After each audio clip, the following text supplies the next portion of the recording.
Okay, here is chapter 3 of The Giver.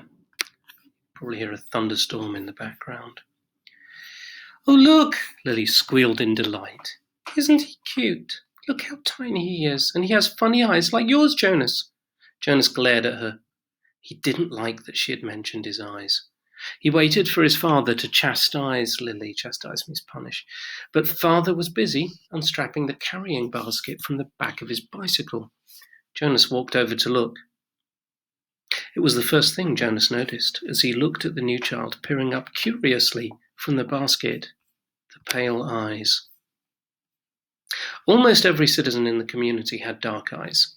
His parents did, and Lily did, and so did all of his group members and friends. But there were a few exceptions. Jonas himself, and a female 5 who he had noticed had the different, lighter eyes. No one mentioned such things. It was not a rule, but was considered rude to call attention to things that were unsettling or different about individuals.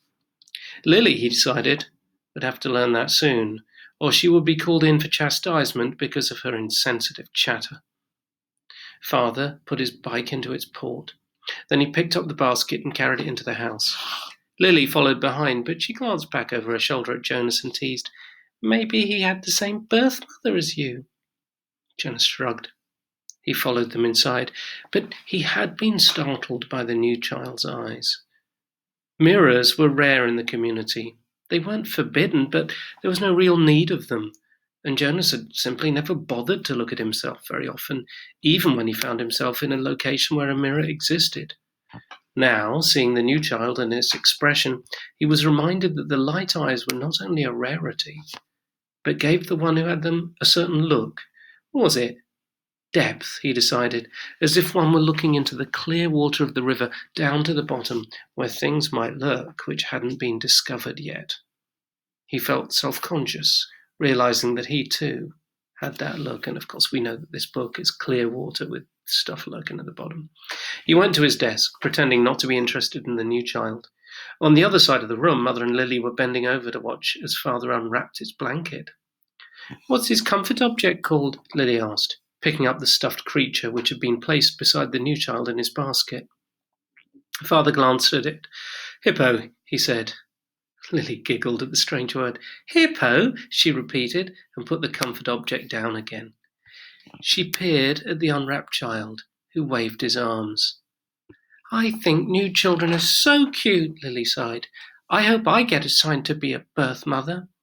"Lily," Mother spoke very sharply, "don't say that. There's very little honor in that assignment." "But I was talking to Natasha, the 10 who lives around the corner. She does some of her volunteer hours at the birthing center, and she told me that the birth mothers get wonderful food, and they have very gentle exercise periods, and most of the time they just play games and amuse themselves while they're waiting. I think I'd like that," Lily said petulantly. 3 years, Mother told her firmly. 3 births, and that's all. After that, they are laborers for the rest of their adult lives, until the day that they enter the house of the old. Is that what you want, Lily? 3 lazy years, and then hard physical labor until you're old? "Well, no, I guess not," Lily acknowledged, reluctantly. Father turned the new child onto his tummy in the basket. He sat beside it and rubbed its small back with a rhythmic motion. "Anyway, Lily Billy," he said affectionately, "the birth mothers never even get to see new children. If you enjoy the little ones so much, you should hope for an assignment as nurturer. When you're an 8 and start your volunteer hours, you can try some at the nurturing center," Mother suggested. "Yes, I think I will," Lily said. She knelt beside the basket. "What did you say his name is? Gabriel?" "Hello, Gabriel," she said in a sing-song voice. Then she giggled. "Oops," she whispered. "I think he's asleep. I guess I'd better be quiet." Jonas turned to the school assignments on his desk. Some chance of that, he thought. Lily was never quiet. Probably she should hope for assignment as speaker. so that she could sit in the office with a microphone all day making announcements. He laughed silently to himself, picturing his sister droning on in the self-important voice that all the speakers seemed to develop, saying things like, "Attention! This is a reminder to females under 9 that hair ribbons are to be neatly tied at all times." He turned towards Lily and noticed to his satisfaction that her ribbons were, as usual, undone and dangling. There would be an announcement like that quite soon, he felt certain, and it would be directed mainly at Lily, though her name, of course, would not be mentioned. Everyone would know. Everyone had known, he remembered with humiliation, that the announcement, "Attention!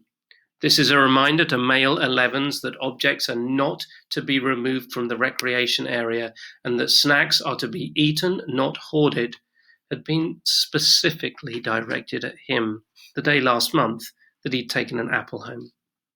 No one had mentioned it, not even his parents, because the public announcement had been sufficient to produce the appropriate remorse.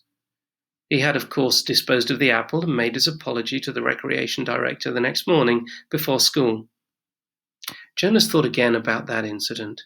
He was still bewildered by it. Not by the announcement or the necessary apology, those were standard procedures and he had deserved them, but by the incident itself.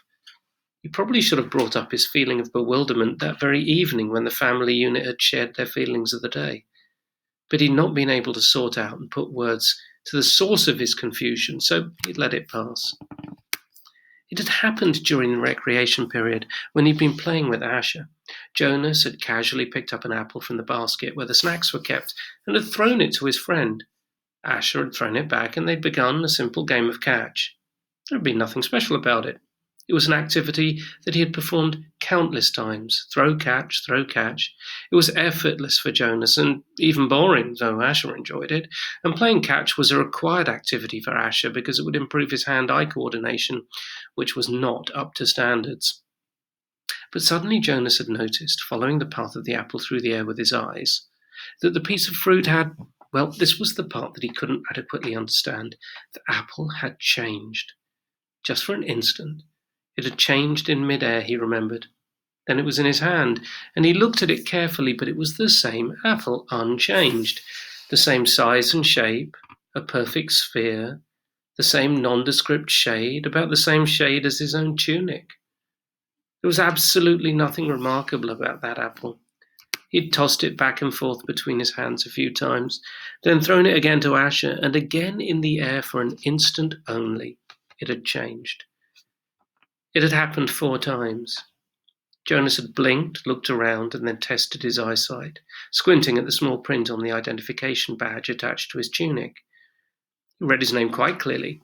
He could also see Asher clearly at the other end of the throwing area, and he had no problem catching the apple. Jonas had been completely mystified. "Ash," he'd called, "does anything seem strange to you about the apple?" "Yes," Asher called back, laughing. "It jumps out of my hand onto the ground." Asher had just dropped it once again. So Jonas laughed too, and with his laughter tried to ignore his uneasy conviction that something had happened. But he had taken the apple home against the recreation area rules. That evening, before his parents and Lily arrived at the dwelling, he'd held it in his hands and looked at it carefully. It was slightly bruised now because Asher had dropped it several times, but there was nothing at all unusual about the apple. He'd held a magnifying glass to it.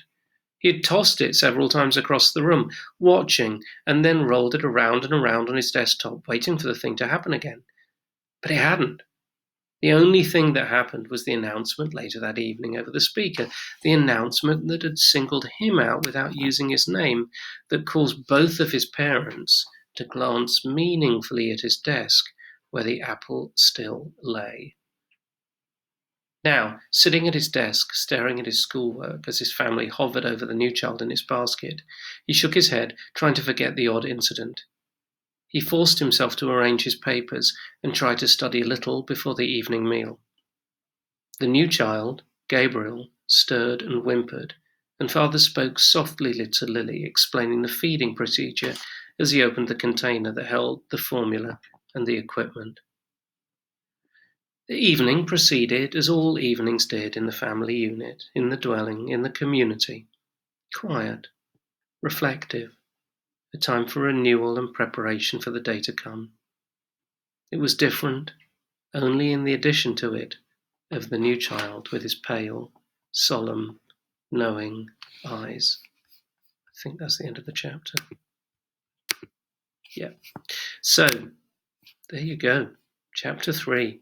I'm going to ask you a question in the form, I guess I'll ask it you here, and then I've got 2 questions. Number 1, how did the authorities, whoever they are, know that Jonas had taken the apple? That would be my one question I have here. I'm going to give you a multiple choice on the form. And the other thing is that always about this time of the story, it jumps out at me that a very large thing is missing from this writing. And I think it is not an accident that it's missing. So I'm going to lead you, I'm going to put some questions in which should lead you to, I hope leads you at a conclusion, at least if you agree. Alrighty, so maybe we'll talk about this a little bit tomorrow in our morning meeting, which would be Thursday morning.